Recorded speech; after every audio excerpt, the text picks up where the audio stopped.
ঈদ শেষে ঢাকায় ফিরছেন কর্মজীবী মানুষ। সকাল থেকে ফরিদপুর বাস টার্মিনালে ভিড় বেড়েছে মানুষের এবং সেখানে যাত্রীদের বাড়তি ভাড়া নেওয়ার অভিযোগ রয়েছে।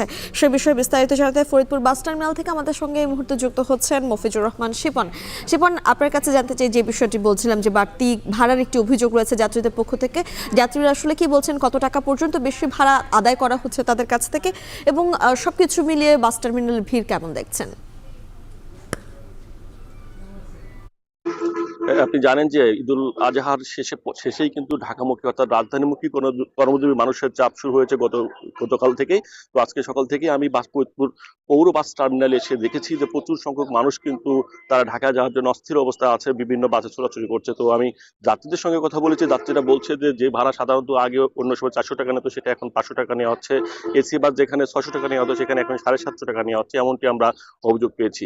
আমি কথা বলেছিলাম বাস মালিক সমিতির যিনি সভাপতি কামরুল ইসলাম সিদ্দিকী, তিনি বলেছেন যে মূলত যে বাসটি ভোরে এখান থেকে ঢাকা যায় সেই বাসটি ঢাকা থেকে ফেরার পথে কিন্তু একেবারেই খালি আসে, যে কারণে কিন্তু সামান্য একটু ভাড়া বেশি নেওয়া হচ্ছে, এমনটি তারা কিন্তু বলেছেন।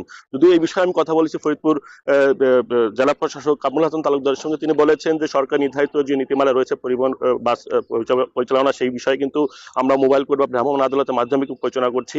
আমরা অভিযোগ পাচ্ছি আজকালকের মধ্যেই কিন্তু আমরা মোবাইল কোর্ট পরিচালনা করবো এবং সেখানে ভাড়ার বিষয়টি তদারকি করা হবে, এমনটি কিন্তু জেলা প্রশাসনের পক্ষে জানানো হয়েছে। তো আপনাকে বলে রাখতে চাই, ফরিদপুরের এই বাস টার্মিনালে কিন্তু বাস টার্মিনাল এবং মহাসড়ক যেগুলো আছে সেখানে কিন্তু যাত্রী সাধারণদের নির্বিঘ্নে ঢাকা বা রাজধানী যেতে পারে, সেই জন্য কিন্তু হাইওয়ে পুলিশের কিন্তু ব্যাপক নজরদারি আমরা দেখতে পেয়েছি। আমরা দেখেছি বাস স্ট্যান্ডে হাইওয়ে পুলিশ এবং জেলা পুলিশ যৌথভাবে এখানে ট্রাফিক সহ অন্যান্য যে আইন শৃঙ্খলা বাহিনী তৎপরতা সেটা কিন্তু তারা তৎপর রয়েছে, এমনটি বলেছে।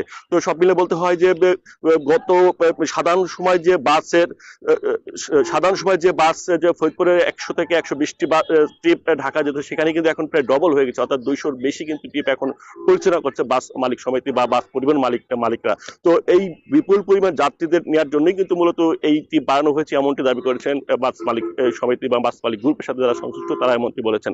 তো যাত্রী সাধারণের কথা হচ্ছে যে সরকার যে ভাড়া নির্ধারণ বেঁধে দিয়েছে সেটার মধ্যে যদি থাকে সেক্ষেত্রে তাদের জন্য সহায়ক হয়, এমনটি কিন্তু তারা বলেছেন। তো সব মিলে ফরিদপুরের বাস টার্মিনালে আমরা এই পরিস্থিতি দেখতে পেয়েছি যে বাসের প্রচুর চাপ আছে, যাত্রীরা নির্বিঘ্নে যেতে পারছে।